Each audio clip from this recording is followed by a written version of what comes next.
Olá, amigos, sejam bem-vindos a mais um vídeo do meu canal. Eu sou o Lucas Knaip e vamos falar de Samir Chaldie, o novo presidente da CBF. Já foi feito o pleito aí para decidir o substituto de Edinaldo Rodrigues. Pelo visto, o Gilmar Mendes não vai lutar pelo Edinaldo, até porque já estão dizendo que ele indicou Samir Chaldie, que faz parte da oligarquia de Roraima. Tem que chamar de oligarquia, né? Porque o pai dele foi um dos presidentes dessa federação por muitos e muitos anos. E assim, é um pouco engraçado, né? Porque os clubes tentaram, uma parte deles, uma das ligas, né? Que a gente tem a Liga Forte União, entende? Você tem essas ligas aqui, e uma delas tentou levantar o apoio para o presidente da Federação Paulista de Futebol, mas não conseguiram convencer 3 entidades. Você precisa de 3, né? Das 27 entidades do futebol brasileiro para conseguir viabilizar uma candidatura, que é uma patifaria, evidentemente, até porque aquele cara que tem o apoio de quem está atualmente no poder, ele tem uma influência muito grande, né? Ele pode, como o Edinaldo fez, aumentar salários de todas as federações para se manter no poder. E a questão que eu fico assim um pouco pasmo é um cara de Roraima, um estado que, se bobear, acho que tem menos população que a minha cidade de Juiz de Fora, talvez o estado com menos população em todo o Brasil. E assim, o Roraima, né, a gente vai ter um presidente da CBF que sai de lá. E qual é o critério, né? O Gilmar Mendes indicou, pelo que estão dizendo, é por isso que o cara ganha tanta força assim. Porque no final, né, tipo, não há uma eleição. Eleição você tem que ter o direito de escolha, né? Tipo, tem que ter 2 opções, mas não tem candidatura única, porque não viabilizou outra candidatura. O negócio chega a ser meio bizarro, né? Tipo, a dificuldade de se eleger pessoas diferentes para a presidência da CBF. A entidade, a verdade é que ela está completamente tomada, né, pelos burocratas e as pessoas que querem manter o poder e manter a entidade do jeito que está, né? Para o futebol brasileiro não é bom, mas para quem está lá é ótimo, né? E a verdade é, assim, olhando para o cenário do futebol brasileiro, né? A CBF, a gente sabe, assim, o Samir Chaldie até falou lá dos planos dele, né? De deixar o comando do Brasileirão para os clubes e para as ligas. Ah, tá, que a CBF vai deixar isso acontecer sem nenhum tipo de existência. Mas, assim, focar na Copa do Brasil, nas divisões inferiores, aquele discurso bonitinho, né? Padronização dos gramados, que, assim, é impossível, a verdade é essa, né? Eu duvido que o Atlético Mineiro e o Palmeiras vão fazer todo o investimento para colocar grama normal de novo. Não que eu seja defensor de gramado sintético, para mim gramado sintético devia ser proibido no futebol, causa lesões.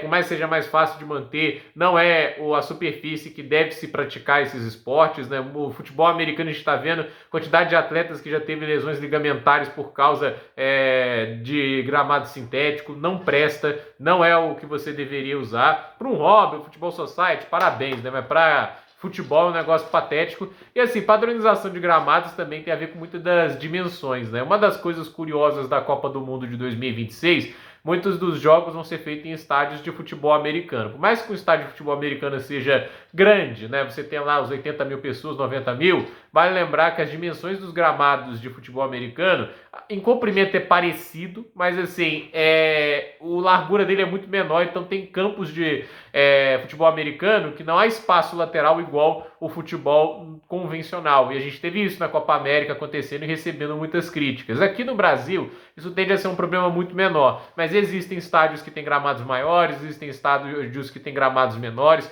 seja de largura ou de profundidade. Então, assim, é uma pauta até interessante esse tipo de padronização, mas não é um tipo de coisa que você consegue passar com uma lei, com instalar de dedos, esse tipo de coisa leva muito tempo. Então, assim, há propostas interessantes, mas no final, o que a gente para pensar a CBF vai parar de interferir tanto no trabalho dos técnicos nas seleções? Porque isso existe, essa é a verdade. Isso tem interferência.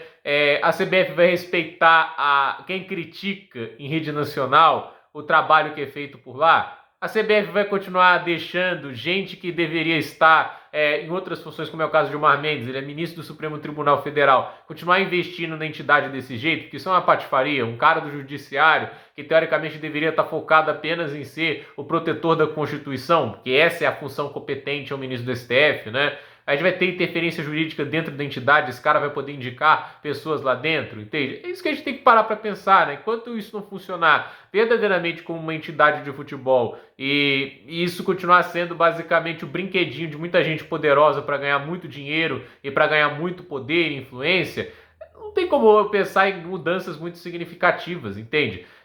A mudança do Edinaldo parece assim, figurativa, sai uma figura que já conquistou a antipatia de muita gente, e entra uma pessoa desconhecida. A questão é como esse cara vai se portar na frente das câmeras, nas declarações. Ele ainda vai ter o seu mínimo de independência, né? O Edinaldo teve a teimosia pelo Ancelotti, né? Vamos ver o que vai acontecer com o Samir Schaldi, como ele vai gerenciar a questão de técnico da seleção.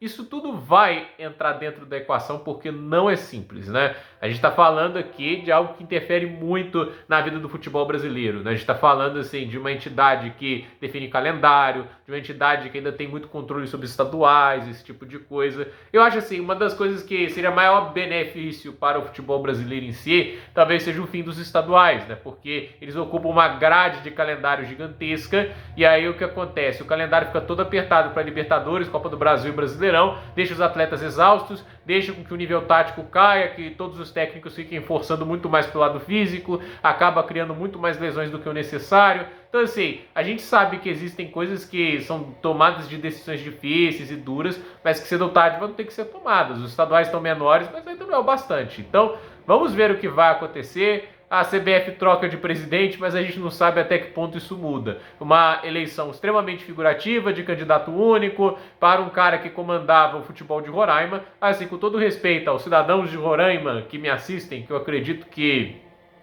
talvez não tenha nenhum, não sei, né? Nunca se sabe. Eu estou com quase 14.500 inscritos, então pode ser que tenha alguém em Roraima me assistindo. Eu não sei o trabalho que os Faldes faziam pelo futebol de Roraima, mas a verdade é que não é uma coisa tão notável, senão já teria muito mais força para esse futebol do que em outros estados do norte. Então, vamos ver aí o que acontece. Mas é assim, né? Com a CBF a gente tem que deixar a esperança em último lugar, né? Tipo assim, a esperança é a última que morre, mas morre. Então, assim, vamos ver o que acontece aí com a entidade sobre uma nova gestão de uma pessoa que comandou o futebol, com a família que comanda o futebol de Roraima há mais de 40 anos e surge absolutamente do nada. Quem mais pode imaginar? Saiu o Edinaldo, vamos colocar quem? Óbvio, o presidente da Federação de Roraima, Samir Schaldi. Todos conhecem o trabalho que ele faz, né? Muita gente está conhecendo o cidadão hoje. Então, a ver o que ele vai fazer agora nos próximos anos. Gente, por esse vídeo é isso. Nos comentários, deixe seu like, se inscreva no canal, compartilhe esse vídeo